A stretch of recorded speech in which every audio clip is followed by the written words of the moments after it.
Now to get started with crochet, you're going to need some yarn and a crochet hook. And I recommend getting regular worsted weight acrylic yarn.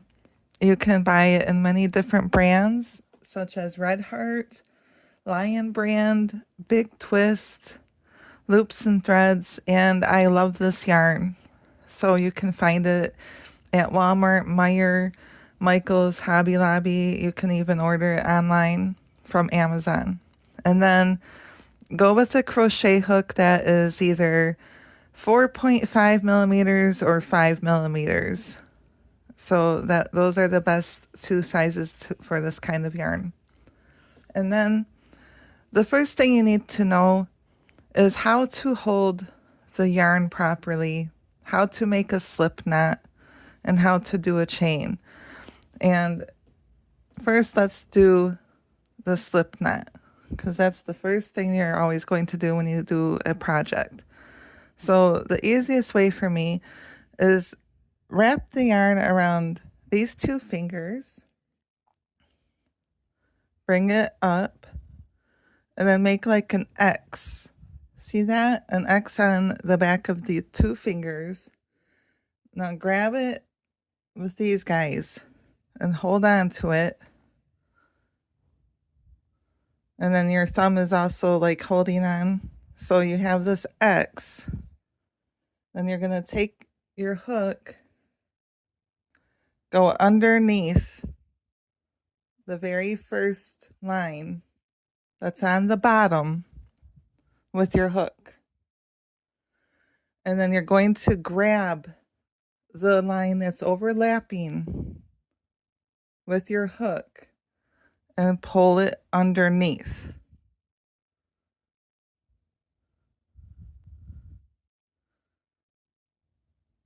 And just like this, you have a slip knot.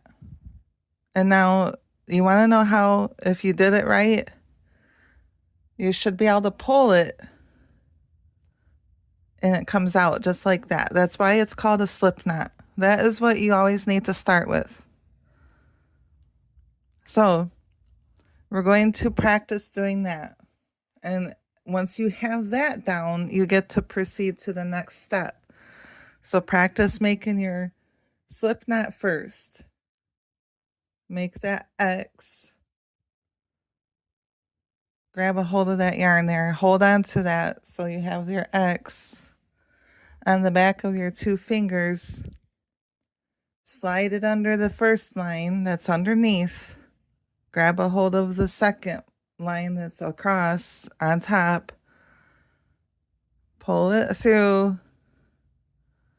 Hang on to that little tail over here so it doesn't go through.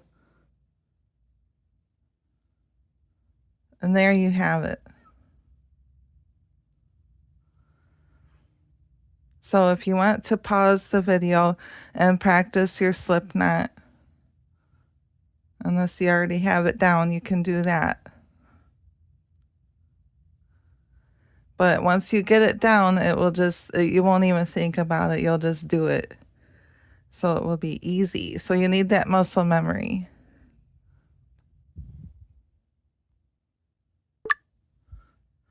Okay, so now that you've practiced your slip knot and you can make that on your hook, ta-da! Let's learn how to hold the yarn on your hand so that you can start crocheting. So you're going to keep that slip knot on your hook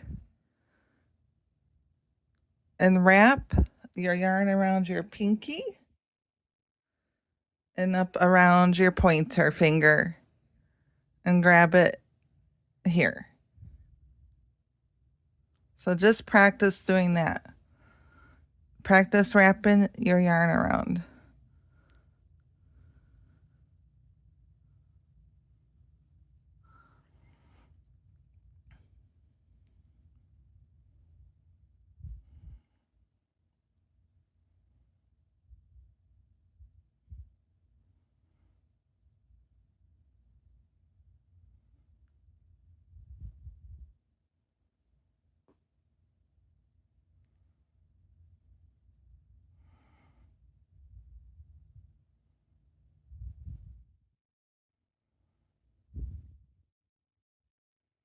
So when you're wrapping your yarn around, you need to do it so that it's going to glide.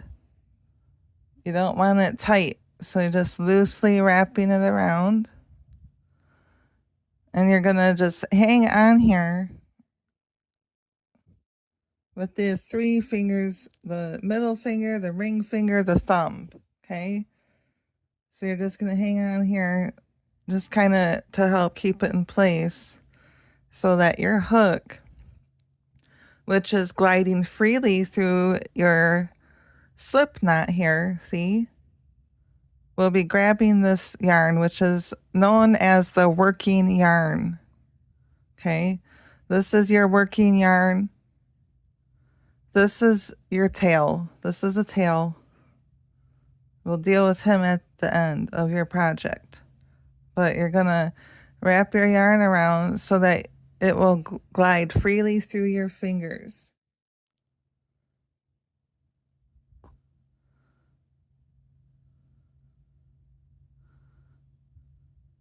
And just practice wrapping it.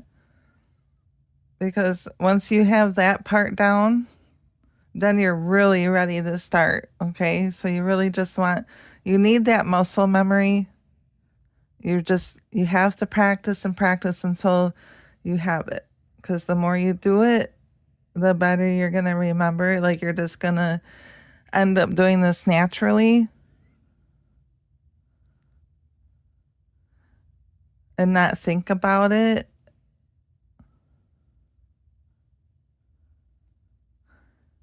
You'll be so fast at it, you're just going to be like, oh, wow, I just did that.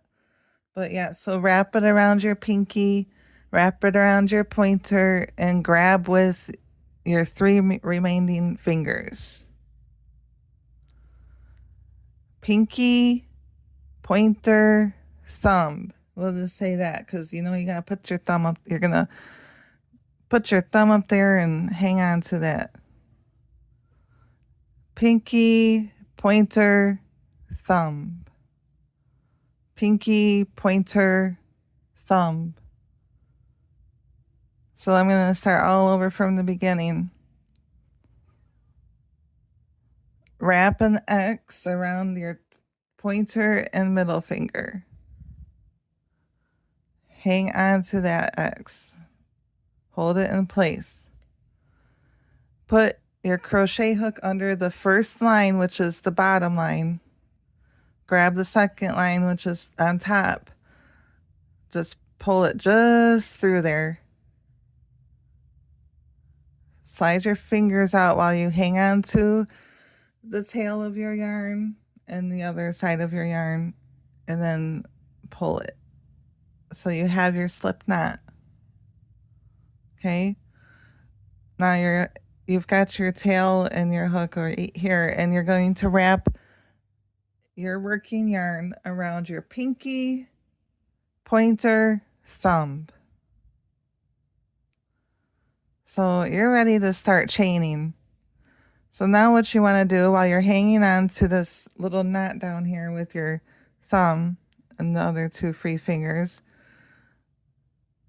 take the hook and grab a hold of this working yarn and pull it through that chain that was on the loop that was on your hook, the first loop you made with the slip knot. You pulled it right through there. And then you're going to just keep on doing that.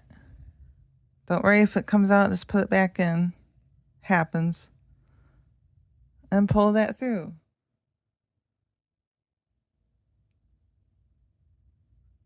And then as your chain starts getting longer, adjust where your thumb and other 2 fingers are and move it up so you're holding it close as possible to your hook here. It'll make it easier. And then you just practice chaining. I'm going to move my thumb up again.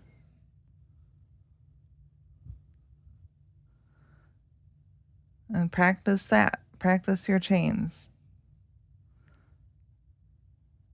And don't worry if your tension is weird. Like if you make your chains like super tight, like this, Like that's pretty tight. Or if you make them too loose like this, it's very loose. Or if you're somewhere like a couple of them are tighter and then a couple of them are really wonky loose. Like, see how wonky my chain looks? It's not real even. Don't worry about that because everybody has to start somewhere and nobody's first chain is ever perfect. That is why we practice. So we just keep on doing it. We keep on doing it. And I tell you what, when I first started, I was 7 years old, and it's so much easier to learn things when you're a child. So I was 7 years old, and I was running around my grandma's house making all kinds of chains. And my favorite ones were the rainbow colored yarn chains. So it was just, I just made chains. And then eventually she knew I was ready to start learning stitches. So that's all you got to do is just practice. So this is easy to, this is called frogging. Whew. It's all gone, all the work I just did.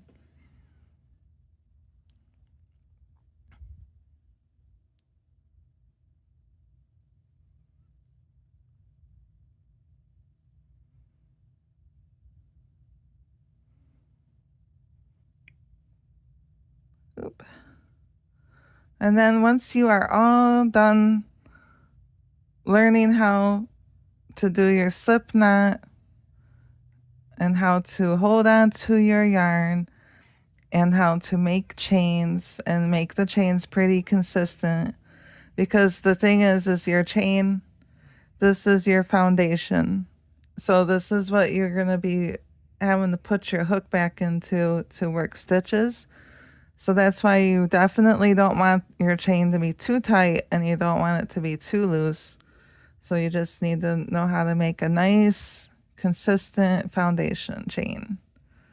And once you are able to do all of that, and this is with muscle memory, so you have to practice, then you're going to be ready to start learning how to single crochet. And that's going to be in a separate video. So I will be working on another video that shows how to do single crochet where you can work up a swatch. And there's so many beginner projects you can do with just the single crochet. But thank you for watching, and if you would like to stay updated and catch any more of my tutorials, you are welcome to subscribe, but I'm not pushing for subscribers like I see on a lot of YouTube channels. I'm not really trying to do that. So thank you so much.